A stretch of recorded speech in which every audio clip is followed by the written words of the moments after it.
What up? What up? It's Wednesday. Hey, you know what that means. It's Rumor and Innuendo. I'm Dominic D'Angelo of AdFreeShows.com, Podcast, Heat, Wrestling, and Studio One Sports. But I'm here with Mr. Robert Karplus, WD Creative _ish. We're talking a little AEW Maximum Carnage. Robert, are you ready? I'm so excited to talk one of the best Spider-Man stories of the last 30 years, Maximum Carnage. Yes, me too. That's just for Mike Lawrence. We'll say hi to some of the folks joining us here. E throwing us a was up and asks, when's the next Fonzie ep? Probably next week, Triple E. Stay tuned. Fonzie's a very busy man. He may call it right down the middle, but he can't call it every day. Guy's got a lot of stuff going on. Wanna Breeze says, hello, R&I. It's Wednesday, and it's time for Dom to play that song. Clearly, he's talking about American Pie by Don McLean. Absolutely. An all-timer. We're going to hear the entire song. One of my, I don't even know why I thought of it. One of my favorite, this is why wrestling is the dumbest thing ever. One of my favorite random memories was, as a kid, being in New York on a family trip. We're in the cab. The Todd Pettengill radio show was on. He's a big radio presence in New York, and they played a version of American Pie where they break down every analogy in there and what it's all about. It was like a 22-minute. There was a long car ride into the city from the airport, but I remember A, as a Don McLean mark, was a big fan of this. B, as a Todd Pettengill wrestling mark, I was like, this is, my worlds are coming together. Devin Dowling coming together saying, "Ayo." Ayo, Wrestling Old Head says, good after morning all. With this weather over here, I wish I was in Florida. It's 76 and muggy today. It's a little gross, but it's gross there. Friday, it's going to be a low of 37. What? In a row. Yeah. What? I don't know what the hell to think about that. Richard Obstorm 9. I don't know. Sup, fellas? Whatever it may be. Sup, fellas? Hey. Andre Owen says, hello, R&I. Will we get a shocking title change tonight for Bandito? It depends. Is he challenging Ricochet for the national title? That is not happening. He's going up against MJF, but we gotta talk about it, Robert. Do we? Do we really? We do. I'm so excited, and I just can't hide it. I'm Yeah. so excited, and I just can't hide it. You know, when you hear that song, you begin to understand why Jesse Spano tried to overdose on caffeine pills. It's a little much, isn't it? It's a little much. It's a scotch too much. I like We Are Family much more by the Pointer Sisters. Dom? Maximum Carnage. Maximum Carnage, yes. Steer this ship. Please. Did you have the red cartridge from the Sega Genesis? Did you have that coveted red cartridge of Maximum Carnage? I didn't have a Sega Genesis. Oh. I was a Nintendo kid. I tracked based on who had the best wrestling video game. So it was Nintendo, then it was Super Nintendo, then it was N64, eventually made the leap to the PlayStation 2 because of the SmackDown series. Now, Royal Rumble on the Super Nintendo, they had different characters on that one. And then the Sega Genesis one had Hulk Hogan on the Royal Rumble 93 game. It did. The Raw video game was a big deal because it had like the video game version of the Raw theme song. Yes. It was tremendous. So the thing about a Sega Genesis, though, the music was much better on the Sega Genesis. It wasn't like the video game theme. It was more to the actual music. Which Devin Dallin bringing up GameCube, Day of Reckoning. I actually did own a GameCube. It was terrible. I don't think I ever used. I'm not a huge video game guy. There are like 3 or 4 that I would play on my system religiously. Yeah. And the thing about video games with the economics of it is it sounds like it's an expensive purchase, but when you factor in the amount of hours and time that you spend playing it, it winds up being a more economical version of entertainment than, say, going to a movie. You go to a movie, you're there for 2.5 hours. It's like $20 for a ticket. You spend $50 on a video game, you may play it 20, 30, 40 hours. So your dollar per minute ratio winds up being better. There's a whole YouTube video I watched on this on economics. Well, there's No Mercy. Is that the pinnacle, Robert? Or what? There's nothing better than WWF No Mercy. That is the single greatest video game ever made in the history of time, space, and the universe. Nothing's topping it. I know AEW tried, and I do respect them for trying. I know that they were like, we're going to bring in all the people, we're going to try to make it all work. And that AEW Fight Forever video game was not very good. I never being played diplomatic. It was. I played it out of, again, the love of No Mercy, the fact that I'm like, well, this is one thing Kenny Omega should be able to do properly. Now, Wrestling Horror it's the case for me here. The genesis of No Mercy was WCW NWO Revenge. 100%. It was the Japanese game, the Fire the World Pro. Tour. No, it was not WCW World Tour. There was a Fire Pro, whatever. There was an underlying wrestling engine game. Yeah, I know what you're talking about. Ultra Pro, not Ultra. It was Fire Pro, whatever the hell it is. I also love, there was a great clip.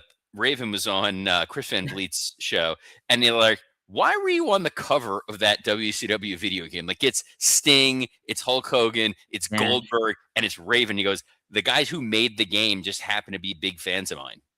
See, I thought it was because of the factions. Because if you go through the categories, it's like everybody was in a faction in a group on that game on the select screen, and Raven's Flock was one of them. And I was like, well, that makes sense why Raven's on the cover. They looked at the cover and they said, what about him?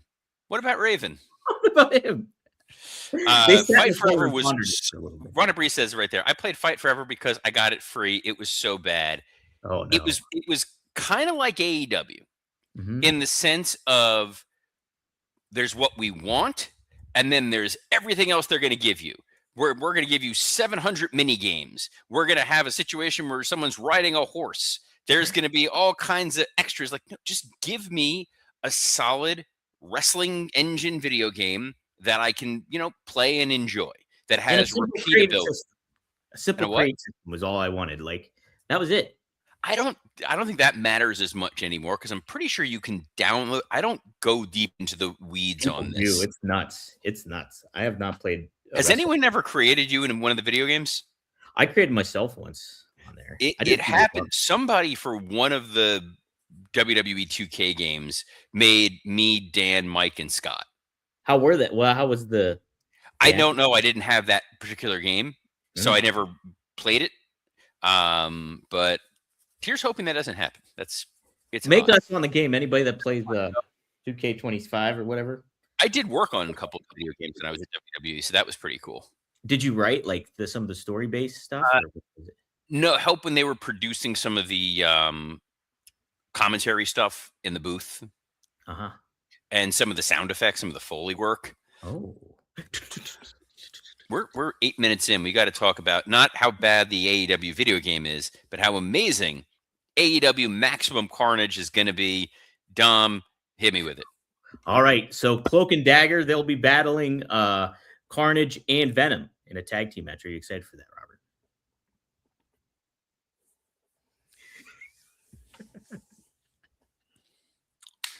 Kenny Omega I have spent the better part of the last hour before this watching a legal CLE professional responsibility video. More pleasant than talking to you. You don't want to talk Carnage? Get Spider-Man. Kenny Omega makes his return tonight, Robert. What do you expect him to say? Is he going to just confront MJF after MJF defeats? How is it a return? Because he was on TV like 2 weeks ago with that creepy ass Kevin Spacey New Year's video. That's right. He did do that, didn't he? So he like vanishes, but you kind of forget that he's vanished. And the assumption is always that he's gone because, he can't make it up the stairs or something like that. I'm surprised they're announcing a Kenny Omega return simply because MJF has another story going on there with Bandito. So Kenny showing up, it kind of feels like after MJF retains that Kenny comes out like smoking a pipe, wearing a velvet robe or something like that, and he's like, "Why, hello, Mr. Jacob Friedman." Is he like Christopher Walken as the Continental Champagne? Less that and more when Bart dressed up like Hugh Hefner. Oh yes, the same level of authority. sure Kenny's a very nice guy, by the way. I just there's something about him that's such a degree of unserious but serious that doesn't align with me. How would you have positioned Kenny Omega in his career, like in AEW specifically? What would you have done to kind of get him to the where he was supposed to be?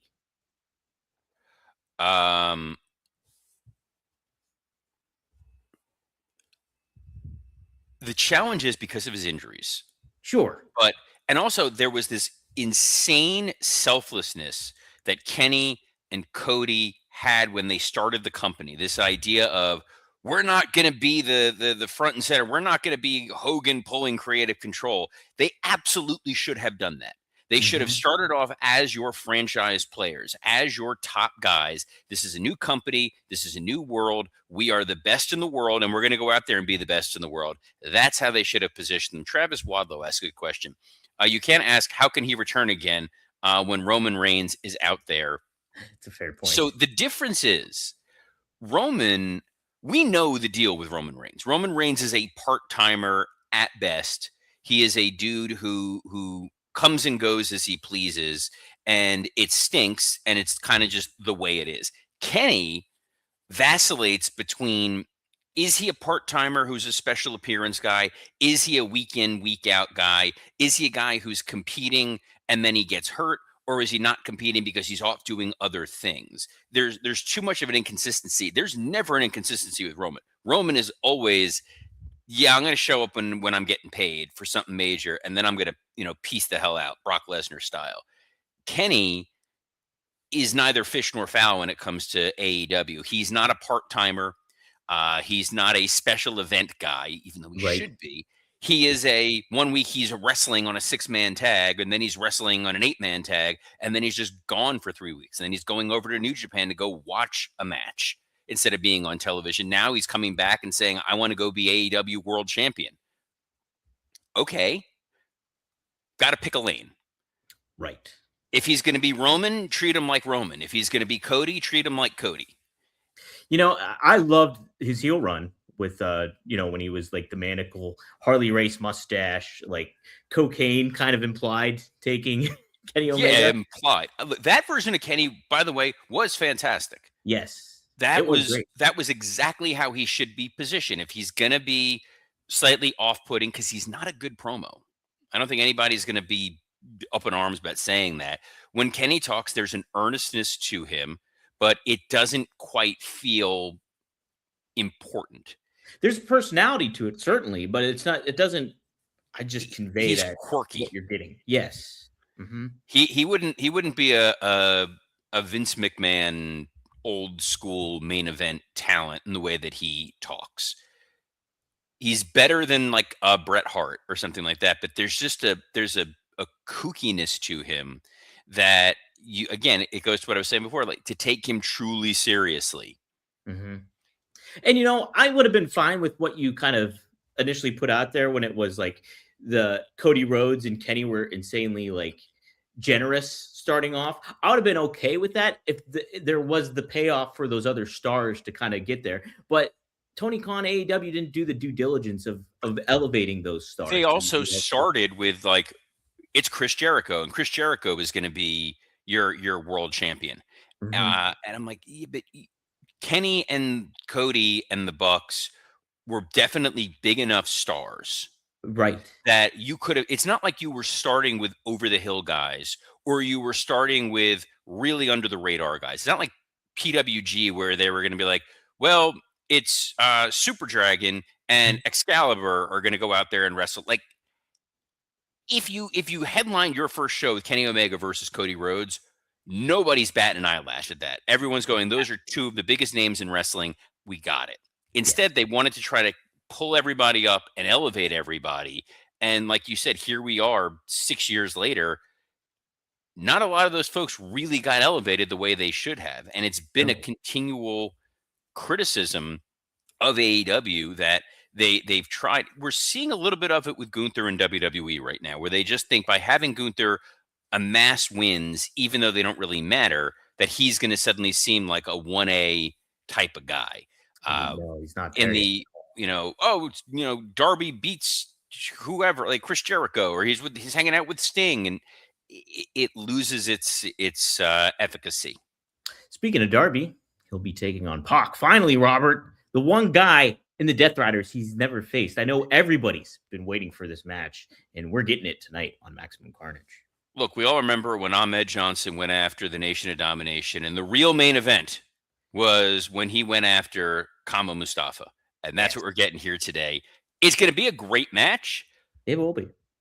But what the hell are the Death Riders? That's the major question, I think, in all of this. They're not a main event stable. Mm-hmm. They're like feuding with the conglomeration in some regard. Pac is over the feud with Darby Allin. He's like, nah, I've moved on. John Moxley is a top babyface. It's very, very hard to care about the underlying story. The match will wind up being absolutely incredible, but Pac's another dude, kind of like Kenny Omega. He's there, and then he's gone for an extended period of time. And the Death Riders themselves are kind of a showcase of what we were just talking about with AEW. You have these people in a faction. They're supposed to mean something. What's their purpose? You're going to build them up, and there has not been a payoff or an understanding of where they're going. It's a loose faction that has really no direction or no purpose, it feels like. Hey, something that might have a purpose is Chris Statlander and the Babes of Wrath. That's Willow Nightingale and Harley Cameron. They're your AEW Women's Tag Team Champions. They're going up against the Triangle of Madness. That's Thekla, Sky Blue, and Julia Hart. Triangle Madness, better known as Tom. Robert, what do you think of this match? Their name is the Triangle of Madness? That's their name. Why Tom. did I think they were called the Sisters of Sin? Is that just Julia and Sky Blue? That might be. They have two names? Probably. Look, they're my favorite tag team in all of professional wrestling. Yes. Just promo machines not seen since Kenny Omega. This will be fine. I guess this is to solidify that Willow and Chris Statlander are besties now and everybody gets along. And the best way to showcase your tag titles is to put them in a 6-woman tag, I guess. Did you notice that? I didn't notice this, that they were in Powerpuff Girls uniforms, I guess, the week before or something. Which ones? The Babes of Wrath and Chris Statlander. They all wore Powerpuff Girl. I can confidently say I didn't notice that. I didn't either, but pretty neat. Would have been nice for them to print that out because Powerpuff Girls was on Cartoon Network, which is under the Warner Discovery banner. Synergy, my man. Synergy. That's how you do it. You got to make it happen. What else is going to happen is the AEW Tag Team Championship, number 1 contenders match. This is not an eliminators match. This is a number 1 contenders match. Let's be clear on that. So it's the Young Bucks. Hey, Dom, who are the AEW Tag Team Champions? Because it just took me a minute. Is it FTR? It's FTR. Okay. I genuinely had to pause and figure out who the hell the AEW Tag Champs were. Well, they could go up against the Young Bucks. That's Matt and Nick Jackson. They're brothers, if you didn't know. The Gates of Agony, Jet Speed, Mike Bailey and Kevin Knight, and the Don Callis family. Which of the Don Callis family? It's Jake Doyle. It's Mark Davis. Are you Doyle ready? and Davis, attorneys at law. We're the accident attorneys, and that we're gonna cause an accident for you. Which now makes it sound like you peed yourself. I was going down a different path, and we're gonna make you cause an accident. Yeah. Anyway, knowing that it's FTR, I guess the thought process here is heel FTR versus babyface Young Bucks. You go into that quick again? You think? What else is it? You're not going to do FTR versus the Gates of Agony. You're not going to do FTR versus the Don Callis family. Them versus Jet Speed. Didn't that happen already? I feel like I've seen it a lot. And also, Jet Speed doesn't exactly have a ton of momentum right now. The Bucks are back as we wear tassels and we're all baby faces again. It's like they're now trying to get all the elite guys over as super baby faces again. Jack Perry is smiling Jungle Jack Perry. Forget about Scapegoat. Forget about the guy who was off making like knives in the woods or is the reason CM Punk isn't there. He's a good dude. We all love him. The Young Bucks, forget the 2 years of storyline we've had. They wear tassels now. And Kenny Omega's back to be the world champion. Yeah, a little peculiar. It's like they're a little. They're about what 5 years too late on this. It feels like with a lot of these stories. Um, Says while we get the Bucks versus FTR before Cope and Christian, what if Cope and Christian return and make a 3-way tag? Who the hell are Cope and Christian? Did they do like a 10-second pose? Is it? You know what's kind of wild? I was thinking about this because we brought this up, the Finn Balor situation. Yeah. It kind of feels like what I laid out is where this is ultimately going to go, because I can see a situation where Liv Morgan and Roxanne Perez win the women's tag titles, and Raquel Rodriguez wins the women's title, and Dom has the Intercontinental title, and then Finn's kind of the odd man out, and they push him out. What's even wilder is to think that Judgment Day is still going, and it was started by Cope. Who? Edge. And who's going to have the edge in the main event? That's MJF. That's Bandito. This should be a really fun match, Robert. And for the short time frame that they've done it, I do like some of the aspects that they have to building this, but I think this should be a match on a pay-per-view, to be honest. But what do you think? When is their next pay-per-view? It used to be easier when they had like 4 shows a year. Now they have like 8 or 9, and there's a lot going on. I'm fine with this being a TV match because Bandito clearly is someone that they earmark as he's going to be special for a long, long time. MJF likes to go all out on television. Mm-hmm. So we're going to want it. Pun intended. No, that was not no pun was intended there. He's going to absolutely crush it when he's out there. And then you're going to have Kenny walking out, eyeing the title. The 3 guys whose names we did not say because they're not on the preview are Swerve, Hangman, and Joe, who are all going after the world title. So the idea that there's a lot of people who want to bring down Mr. Maxwell Jacob Friedman should make a compelling story. And MJF getting a heel win over Bandito, if I had to pick the spot, by the way, he goes to steal Bandito's Dynamite Diamond Ring. Bandito kicks it out of his hand, so Max reaches in and pulls out his own Dynamite Diamond Ring that he has, and that's what he hits him with, and then gets the pin. But who the hell knows? There's other companies I worry about booking for, not All Elite Wrestling. That's right. Primarily my friends over at Boca Raton Championship Wrestling for our big show coming up March 1st, which will feature Lloyd Anoa'i, who somehow wound up on the run sheet today because he called during our show yesterday. I think this is what you guys were talking about, actually, is The Rock. He was asked on PW Mania about The Rock potentially making a return to WWE at some point. He says, and going up against his other cousin, Roman Reigns. He said, I'd love to see it. That match would be a record breaker. WWE teased it before and pivoted, which I thought was smart, but I don't think it's off the table. Even if The Rock isn't wrestling full-time, he'll be back in some capacity. The storylines in WWE always leave room for surprises. So, was that what your phone call was about, Robert? Yesterday? No. Oh. No, it was about our big show in March. And it's in April. Yes, The Rock is always on the table for a match. Him and Roman, I don't see it happening in April simply because The Rock lost all that weight for this most recent movie role that he had.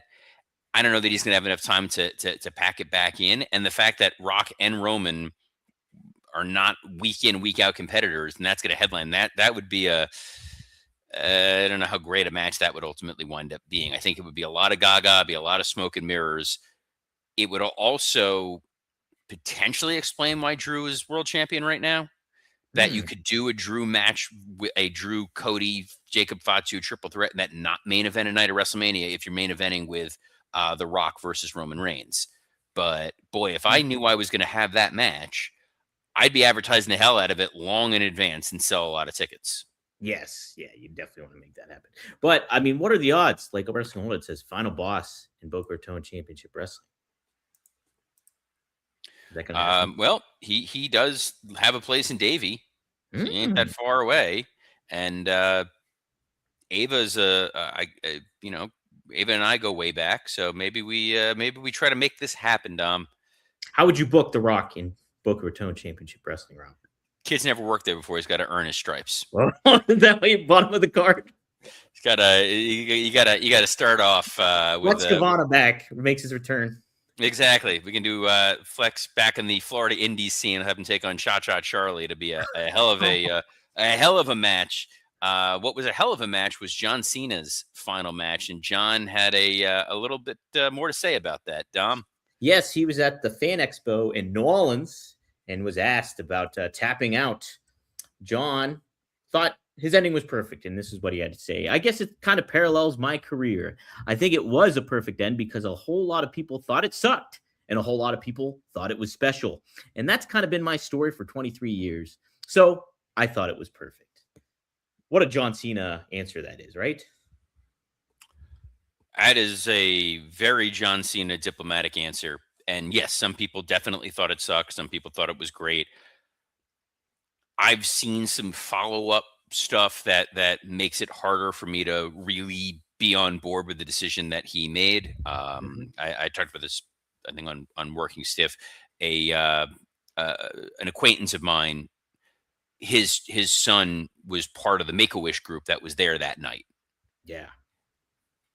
And his son is of a young enough age where kayfabe is alive and well. When John Cena is telling this kid who's in a fight for his life, like, never give up, and then he sees John Cena give up, it was a tough pill for them to swallow. And I kind of feel like if that was the booking they were doing, maybe that's not the night you do a Make-A-Wish. Like, I get both sides of it. I just think in that one particular instance, given the severity with which that finish was going to take place, probably would have bypassed it. That's just me. I also don't love how the Gunther falling action has occurred since then. It doesn't feel like making John Cena tap out has transcended and made Gunther the biggest single star in all of wrestling and all of entertainment. But speaking of folks who are massive in entertainment, want to wish a very happy birthday to Mr. Mike Lawrence. Oh, who was part of the writing staff that did a stellar job on the Golden Globes on Sunday night. A couple of his jokes made it on there, and they were tremendous. But big shout out to fellow Working Stiff co-host Mike Lawrence, and go wish him a happy birthday on the, I don't know what social he even uses anymore. Maybe Instagram. Facebook. I don't know if his Facebook is a public Facebook. It might just be like, I've made that mistake with other folks before where I'm like, oh, you can just send them on Facebook. And I'm like, I didn't know they had Facebook. And I was like, oh, they don't. Him a picture of Earthquake. He likes Earthquake. He would love that. Yes, he is a big John Tenta guy. He got to help work on the Dark Side. Did he really? I didn't know that. Oh yeah, no, that was very special to him. He's a big Tenta guy. I didn't. Tenta's story is not really Dark Side. He passed away tragically. That's the dark part of it. But like, ultimately, he was like a bright side of the ring, if you think about it. I think the problem with Dark Side of the Ring was, the success of the show at first was here are all the lewd and lascivious stories that we can tell about wrestling.